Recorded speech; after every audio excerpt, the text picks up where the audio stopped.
Добрый день, уважаемые коллеги! Меня зовут Оконечникова Сардана Ивановна. Я педагог первой категории детского сада номер 33 Чоранчик. В 2013 году получила специальность управления образованием педагог Педагогического института Северо-Восточного федерального университета. Общий педагогический стаж составляет 10 лет. В данном саду работаю третий год. Тема самообразования. Бисероплетение как средство развития мелкой моторики рук. Тема непосредственной образовательной деятельности. Плетение из бисера, стрекоза, темельджиген.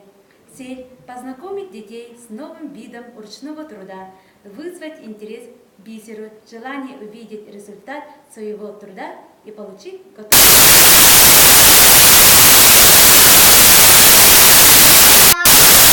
Обучить технологической последовательности изготовления насекомых из бисера.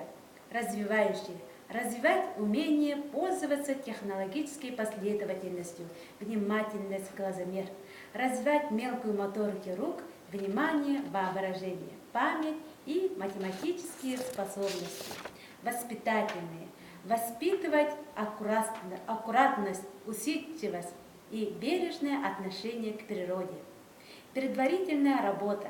Познакомить детей с бисером, посмотреть на выставку готовых работ из бисера, подготовка схем, изготовление наглядного пособия, смотр видеороликов, изготовление презентаций, бесед, объяснение, индивидуальная помощь и познакомить по технике безопасности работы с бисером. Ожидаемый результат. Способствует развитию творчества, воображения, художественного вкуса, эстетических чувств, развивает органы чувств на развитие мышления, умение наблюдать, анализировать, запоминать, развивает умственные конструктивные способности. Дети учатся работать с бисером. Занятия с бисероплетением с детьми старшего дошкольного возраста положительно влияют на активизацию мелкой моторики рук. Таким образом, проблема развития мелкой моторики руки детей старшего дошкольного возраста через бисероплетение является актуальной в образовании и воспитании. Я очень горжусь своей профессией и считаю, что нет лучше профессии воспитателя.